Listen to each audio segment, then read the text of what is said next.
All right, Shaban, Sir-Earl coming at you once again. It's a Friday. I told you I'd start trying to get this thing up early. If you're looking for the one I did last week, I didn't do one, so you're looking for nothing. Um, so we're here today. It's episode number 156. It's Friday, probably about 10:30 a.m. All right, so we're getting this one up. Um, what for first thing I wanted to do, I wanted to say congratulations to one of our clients, Miss Barbara Jackson. She just got her pilot license to fly a plane. Well, of course, that's what a pilot license is, but she can legally fly planes now. Um, the interesting story behind that of why I say that is that, and it actually leads into the podcast that I'm going to be doing today. Um, she had did all the courses and had been flying for years. And when she went to get her license, I guess some medication that she was taking, they told her because of that medication she could not file for FAA license, which meant years down the tube. So she came into the club one day to work out. And this is one of the things that we try to do at Ratio 101. Everybody's family. It's more about helping each other than it is exercising. That's a part of it. That's what we get paid to do. But she came in one day, and I could tell she had been crying. She was just totally out of it, wiped out, because it really hurt after putting so much time into flying to get a license. And I told her, which is one of the things I sat down and I talked with her for about 15 minutes. And this is one of the things that I am adamant about. I am definitely. You never take no for an answer. There's always a way. You just have to figure it out. That's the challenging part. So what could have happened is that you could have spent all that time preparing for your license. You took that no for an answer, and that's it. It's done. You're sitting there because some person, I don't know who it was or why they said it, you couldn't achieve your dream. Well, to me, no matter what I've done my whole life, I never accept no for an answer. It's got to be a way. You just have to find it. So spend less time finding it. Spend more time finding it and less time crying about it, and find a solution. And she made some calls and kept calling, and finally got someone that saw what she put into it, and they gave her license. And she came up the other day to show me the license, and she was just so ecstatic. So one of the reasons that we enjoy success at Ratio 1-to-1, that's one of the typical reasons. With us, now Barbara Jackson is a Chia's client. But to me, she's family. She's a part of Ratio 1-to-1. We take care of each other, and it goes so far beyond exercise. That's what all these other trainers think it's all about, is giving you an exercise, telling you how to lose weight or whatever. Yeah, we do that also, but at the same time, these are human beings that they have dreams and ambitions and things like that. And if something you can do or say can affect the outcome of that, something that you've used, I think you have an obligation to do it. So I just wanted to say congratulations to Barbara Jackson. I know she listens to the podcast. She told me not to try not cursing so much.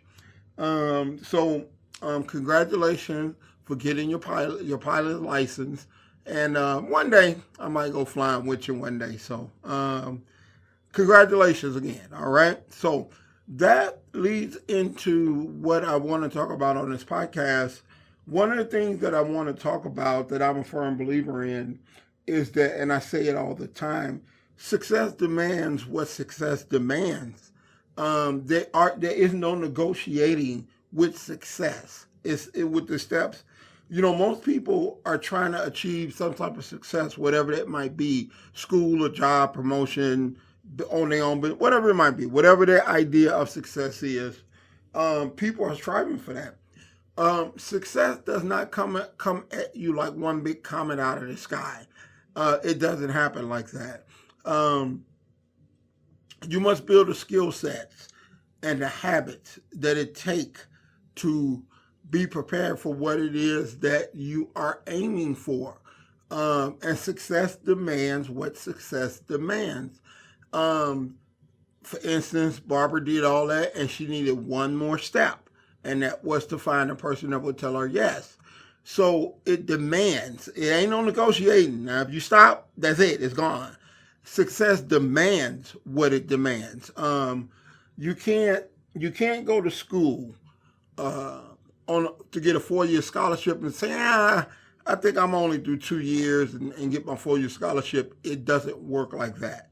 Um, I get people all the time because I have been a entrepreneur. I have worked for myself the last 30 years.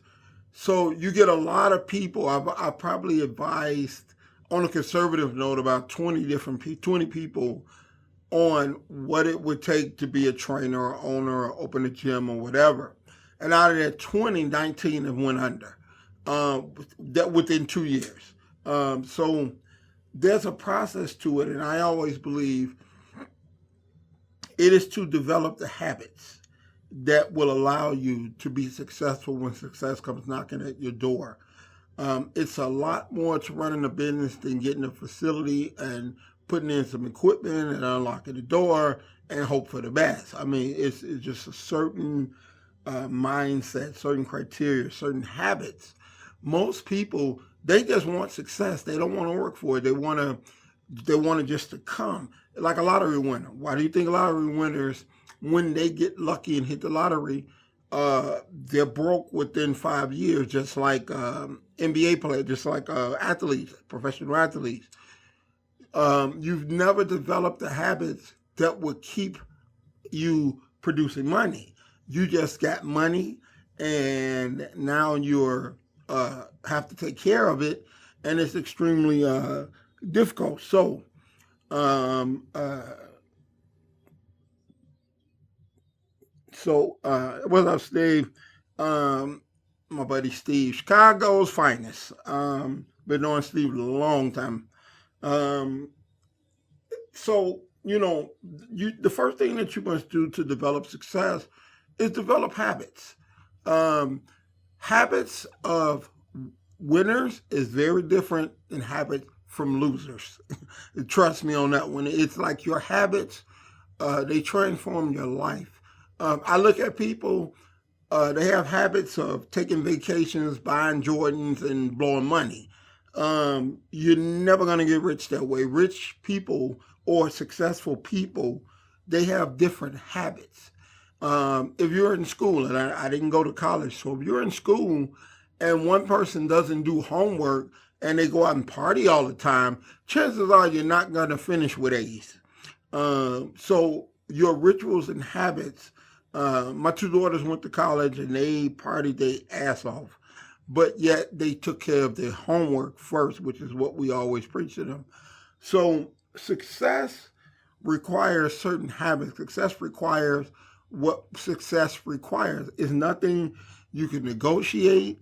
It's not 10 steps. I'm gonna do 5 of those steps and then I want the whole amount. It doesn't work like that. If success requires uh, for me to be functional in what I do in running a business, which I've had my own facility for 25 years, in an area that you are lucky, health and fitness, you are lucky to have something for 5 years before it shuts down. It's a very difficult business.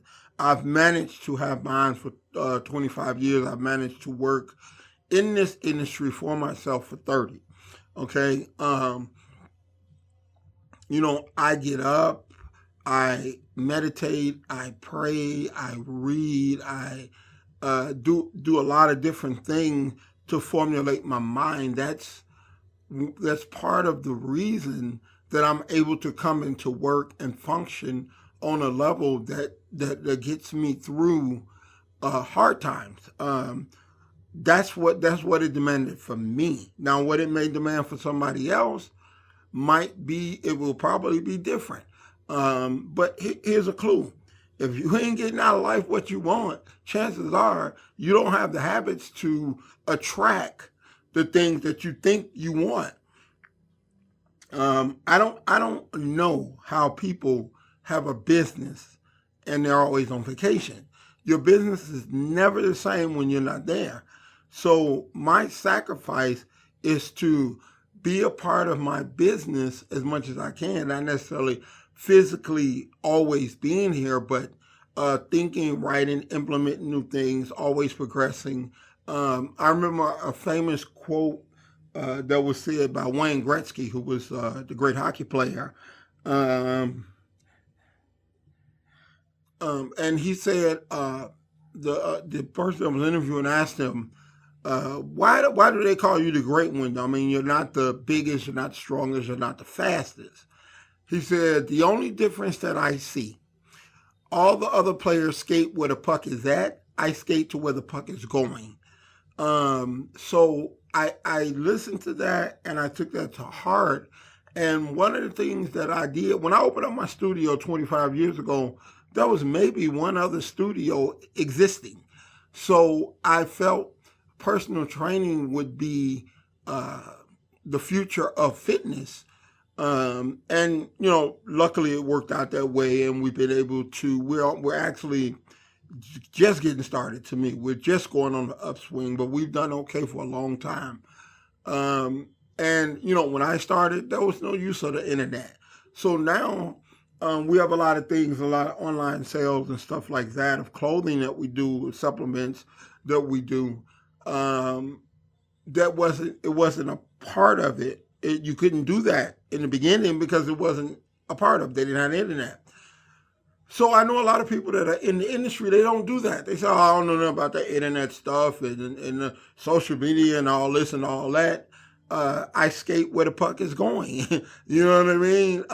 If that's going to put me ahead of people and allow me to function and make money and be, provide a service better than everybody else, then I got to learn it. I mean, there's no law against how much you can learn. Most people, they refuse to get out there and learn. It's like that's the one essential element to always being relevant in life, is to never stop learning. There's always something that you can learn. I mean, I post in the morning, every morning. I get up at 4:30. I don't have to be working till 10. I post on 14 different social media platforms. I think we got like 5 Facebooks, 4 websites, podcasts, Instagram, Snapchat. I got all that. And I post something on every one different from the other ones every day of the week, including Sunday, 7 days a week. And it takes me about 2 hours to do that. So what that means is I'm dedicating approximately 14 to 16 hours every week in just social media. That's a lot of time. But I know, one, it pays dividends for us, and two, I know that the next guy is not doing that. He's not giving that dedication. Once again, I'm skating to where the puck is going, not where it's at. So my message is that, success demands what success demands. Whatever you have to do, if you have to get up early, if you have to spend 2 hours posting, if you have to call the FAA and get in touch with somebody that's going to give you your license, they're going to tell you yes instead of no. If you got to come in and beg for a space, like the space that I have, where you have nothing that states you should get that space. I came and rented this place. I had nothing, no credit, no down payment, no nothing, but I would not accept no for an answer. I would call this guy. It took me about 2 weeks for him to say yes, but I would call him every day. I would stop past his office, and I told him, all the stuff that you want means nothing. What I can promise you is I'll pay you your rent on time, and I will bring quality value to your place. I mean, with me, you ain't gonna see the homeboys pulling up with Chevy Impalas bumping the sounds and had these folks out here looking out the window like, what the hell is happening to our neighborhood? I mean, our clients drive Range Rovers, BMW, Jaguar. I mean, they you look and you go, I don't know what's going on down there, but they have quality people that come in there. Of course, with what we charge, people better have a little bit of money. But success demands what success demands. So if it requires you extra study, if it requires you getting up early, if it requires you just giving more, that's what you have to do. There's no negotiating with success. Success demands what success demands. If you don't do it, somebody gonna do it, and they're going to, in essence, take your lunch. They're going to get the prize because they put in the work. You can't negotiate the work. You have to put the work in, and success demands what it demands. There's no negotiation. So until next time, I'm gonna start trying to get this up every Friday. Makes my weekend easy. I got a lot of other stuff I got to do. So until next week, this is your man, the one they call Sir-Earl, checking out of here. Peace out.